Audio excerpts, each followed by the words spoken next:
Hello नमस्कार दोस्तों। दोस्तों एक दूल्हे की शादी जो है बड़े धूमधाम से हो रही होती है। दूल्हा भी खूब बढ़िया तैयार होके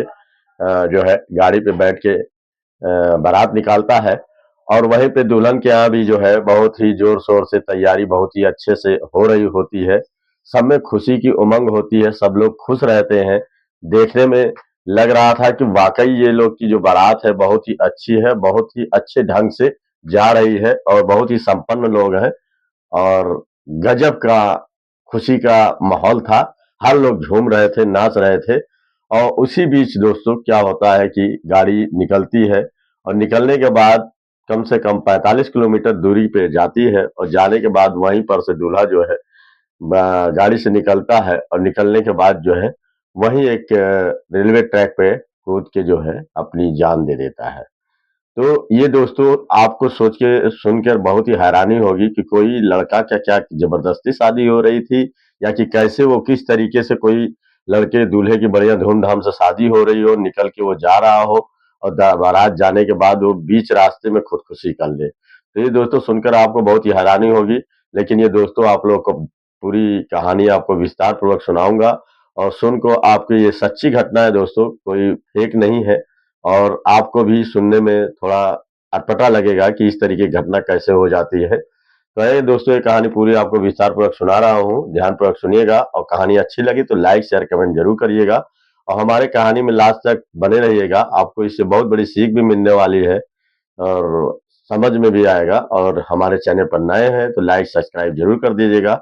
और एक कमेंट जरूर करिएगा कि आपको ये कहानी हमारी जो बताते हैं ये आपको कैसी लगती है। दोस्तों ये कहानी है उत्तर प्रदेश के रायबरेली की, जिले की सलोन थाना की है। वहीं पे राम किशोर जो है कि 3 बेटे होते हैं। पहले बेटे का नाम सुनील होता है और 2 बेटों की वो शादी कर देते हैं और तीसरा बेटा होता है जिसका नाम रवि कुमार होता है और उसकी उम्र लगभग 30 साल हो जाती है और वो अच्छे से जो है उसको तैयारी-वैयारी करके जो है बढ़िया से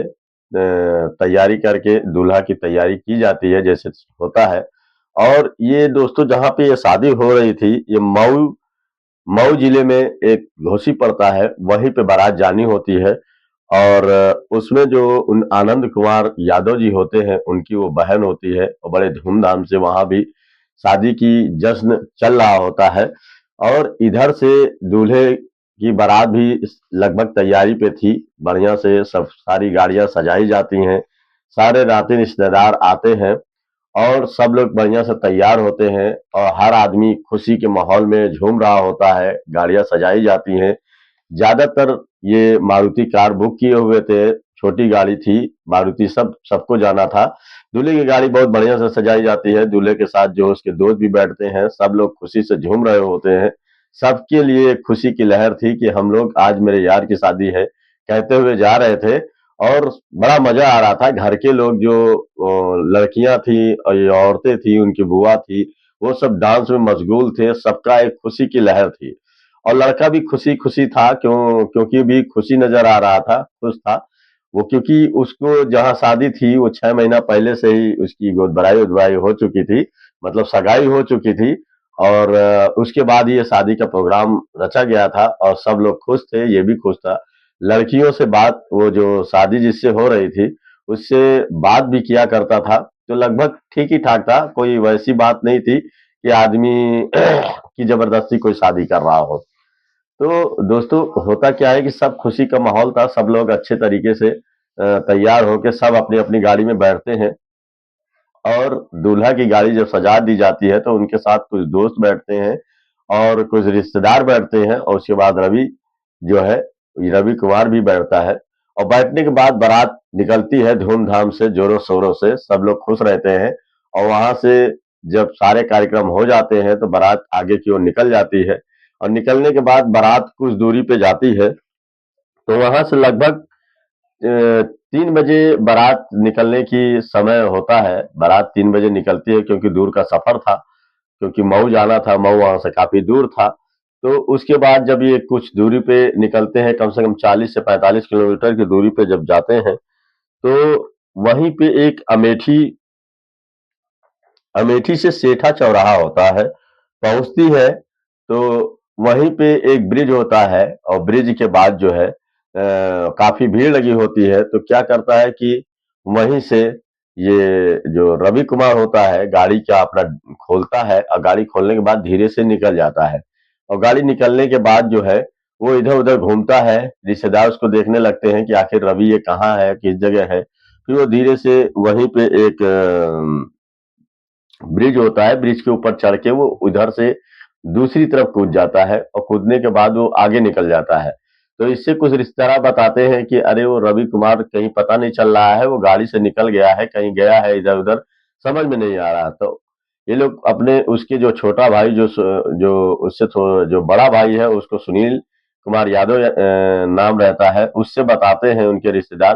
कि रवि कुमार जो है इस गाड़ी में से निकला है लेकिन पता नहीं चल रहा है वो कहाँ गया है, जरा आप फोन करो पता लगाओ कहाँ पे है। तो जब ये बात सुनते हैं सुनील, तो उनके पैरों तले जमीन खिसक जाती है कि आखिर दूल्हा निकल के गाड़ी से कहाँ निकल गया, कहाँ चला गया, आखिर कैसा क्यों निकल के गया है। तो कुछ समझ नहीं पाते, वो फिर रवि कुमार पे फोन करते हैं तो रवि कुमार फोन उठाता है और उठाने के बाद बातचीत करता है, कहता है भैया मैं अभी आ जाऊंगा, थोड़ा हमें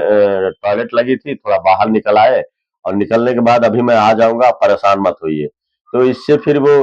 कुछ देर के बाद फिर फोन करते हैं, कहते हैं कि कहाँ और अभी, तो वे कहता है कि मैं आ जाऊंगा, आप परेशान ना हो, मैं थोड़ा भीड़ में फंसा हूँ, थोड़ा आया था यही बगल में और आ जाऊंगा। इस बात पे जो है वो इधर उधर की लोकेशन बताने लगता है, कहता है कभी इधर हूँ कभी उधर हूँ, कहीं यहाँ हूँ कहीं वहां हूँ।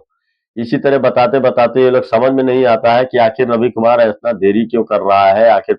उसे बाथरूम लग गई है कि उसे लेटरिन लगी है, क्या लगा है और कहीं कहाँ फंस गया है। वो लोग परेशान होना शुरू हो जाते हैं, उनके रिश्तेदार भी परेशान होना शुरू हो जाते हैं कि आखिर माहौल क्या है, क्या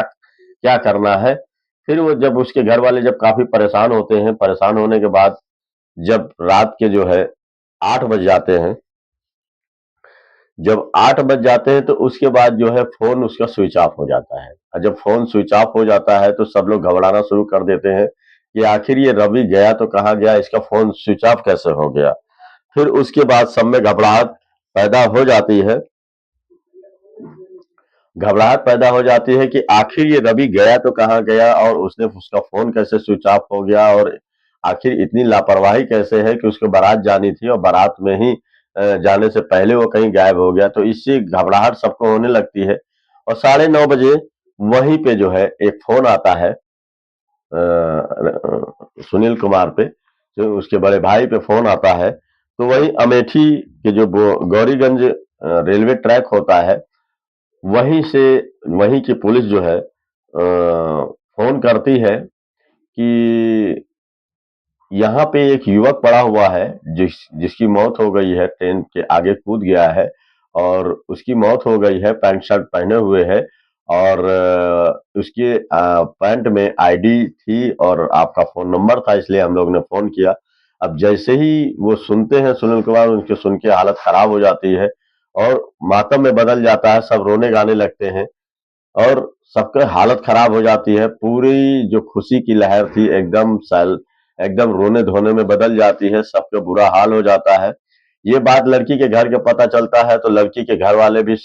फोन फोन बार बार करने लगते हैं कि आखिर बात क्या है, बारात इतनी लेट क्यों है। लेकिन जब उन्हें बताया जाता है कि रवि कुमार की मौत हो गई है रास्ते में, तो वो सुन के सदमे में आ जाती है, उसकी दुल्हन जो है वो भी सदमे में आ जाती है, उसे समझ में नहीं आता है कि ऐसे क्या हो गया, कहीं एक्सीडेंट हो गया, कैसे क्या हो गया, किसी को समझ में नहीं आता है। गुत्थी इतनी उलझी हुई थी कि किसी को ये नहीं समझ में आ रहा था कि आखिर हुआ तो ये कैसे हुआ। फिर आनंद फानंद में तुरंत भागते हुए सुनील कुमार यादव और उसके भाई और जो उसके और रिश्तेदार सब पहुंचते हैं पुलिस के पास। तो पहुंचने के बाद उनको पता चलता है, वो कहते हैं कि भैया ये डेड बॉडी यहाँ पे पड़ी थी और यहाँ पे जो है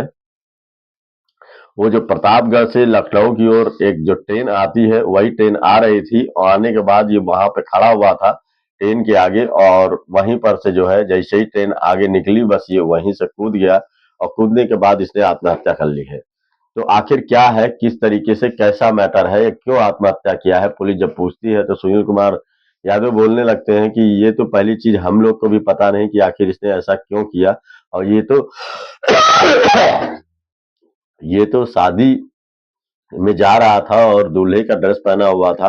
लेकिन अचानक ऐसा क्या है कि ये तो एकदम सादी वर्दी में है, सादा कपड़ा पहना हुआ है।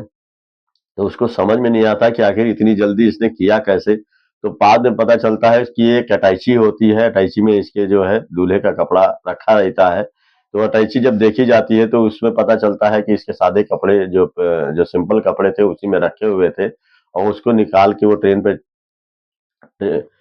के ऊपर जो रुकती है उसके ऊपर चढ़ जाता है, और उसी में से कपड़ा बदलता है, और बदलने के बाद ड्रेस चेंज कर लेता है। दूल्हे जो दूल्हे का जो कपड़ा होता है वो चेंज कर लेता है, और अपने सादे लिबास में आ जाता है, और सादे लिबास में आते ही जो है ट्रेन को जो है जब तेजी से चलने लगती है, बस उसी पर जो है ये तुरंत कूद जाता है, और कूदने के बाद इसकी वहीं पे मौत हो जाती है। ये खुदकुशी क्यों करते हैं, किसी को कुछ समझ में नहीं आता है। सब लोग परेशान होने लगते हैं कि आखिर ऐसा किया तो क्यों किया, आखिर सब कुछ तो ठीक चल रहा था, कोई जबरदस्ती से इसकी शादी नहीं हो रही थी। 6 महीने से इसकी शादी की बात चल रही थी, और इसकी जो है सगाई भी हो गई थी, लेकिन इसने ऐसा किया तो क्यों किया, किसी को समझ में नहीं आ रहा था। फिर पुलिस जो है पूरी इसकी कॉल डिटेल मोबाइल से सब खंगालने लगती है, तो उसमें एक लड़की का फोन रहता है। फिर बाद में पुलिस जो है उस लड़की की तरफ फोन भी करते हैं, लेकिन फोन लगता नहीं है। फोन लगता नहीं है, वो भी स्विच ऑफ ही बता रहा था। तो पुलिस इधर उधर से लोग बता रहे थे, उसके गांव वाले भी बता रहे थे कि भैया इसका एक लड़की के साथ चक्कर था, और हो सकता है कि उस लड़की जो है ने इसको प्रेशर डाला, दबाव डाला है शादी के लिए, क्योंकि वो उसका कहना था कि अगर तुम मुझसे शादी नहीं करोगे तो मैं आके हंगामा कर दूंगी, तुम्हारे शादी का माहौल बिगड़ जाएगा, और मैं तुम्हारे बच्चे की माँ बनने वाली हूँ, और ऐसा अगर हो गया तो मैं तुमको जो है नहीं छोड़ूंगी, तुम उससे लड़की से शादी नहीं कर सकते, तुमको मुझसे ही शादी करनी पड़ेगी। तो उसने कुछ धमकी भरे शब्द ऐसे शायद बोले होंगे, क्योंकि लोग यही बता रहे हैं कि उस लड़की से प्रेम संबंध इसका काफी पहले से चल रहा था, और उसके बाद उस लड़की ने ऐसी ऐसी बातें बोली, और बोलने के बाद ये एकदम सदमे में आ गया कि कहीं ऐसा ना हो कि मेरी इज्जत उछल जाए, और लोग घर के लोग जान जाए, और मेरी बेइज्जती हो जाए, और आगे क्या होगा वो घबराहट में उसे समझ में नहीं आ रहा था। इस कारण जो है वो गाड़ी से निकला, और निकलने के बाद अपनी जो पोशाक है वो बदल कर अटैची में रख दिया, और जो सादे कपड़े हैं उसे पहन कर जो है ऊपर से जो है घबराहट में वो ट्रेन के ऊपर से कूद गया, और कूदने के बाद वहीं पे उसकी मौत हो गई। तो दोस्तों ये कहानी जब सुनने में आई तो बड़ी सोचने वाली बात है कि अगर इस तरीके से बीच रास्ते में किसी के यहाँ कोई अगर बात हो जाती है, किसी को अगर धमकी भरे शब्द आ जाते हैं, तो कोई भी घबराहट में इस तरीके से ऐसी कदम उठा सकता है, लेकिन उसको थोड़ा धीरज रखना चाहिए। पुलिस कॉल डिटेल से और सब कुछ करने से पता तो लगा ही लेगी, लेकिन दोस्तों पूरी तरीके से ये जानकारी अभी नहीं हो पाई है कि क्या वो लड़की कौन है, आखिर उसने क्यों फोन किया। अब लोग अपने अपने कयास लगा रहे हैं, लेकिन दोस्तों कोई ना कोई बात तो जरूर है, क्योंकि इतनी जल्दी कोई इतना बड़ा आत्महत्या का कदम नहीं उठाएगा, और इस तरीके से पूरी बारात में मातम फैल जाता है। तो ऐसा दोस्तों होना नहीं चाहिए जैसा इसने किया। हो सकता है कि अगर कहीं सॉल्यूशन ढूंढा जाता तो सॉल्यूशन मिल जाता। ऐसा नहीं होता है कोई किसी को ऐन मौके पे धमकी दे दे, और धमकी के बल पे कोई अपनी जान दे दे। तो ऐसा दोस्तों किसी को करना नहीं चाहिए। जिसने भी किया गलत हुआ, और पूरा परिवार मातम में बदल गया। वो एक ही परिवार नहीं, दो परिवार का विनाश हो गया। एक हिसाब से देखा जाए तो लड़की के घर वालों का भी पूरा बुरा हाल है, और उसका भी जितना भी खर्चा वर्चा लगा, इज्जत जितना भी है सब सरेआम बेकार हो गया, बदनाम हो गए, और ये भी एक तरीके से इनका भी परिवार में सब चारों तरफ सदमे में हो गया। तो ऐसा दोस्तों होना नहीं चाहिए। अगर आपको कुछ इसके बारे में और पता अगर लगे तो कमेंट करके जरूर बताइएगा कि कितनी बात सही और क्या है। और ये कहानी तो दोस्तों सत्य घटना पे आधारित है, और कहानी अच्छी लगी तो लाइक शेयर कमेंट जरूर करिएगा, और जरूर बताइएगा कि आपको यह कहानी कैसी लगी। धन्यवाद दोस्तों।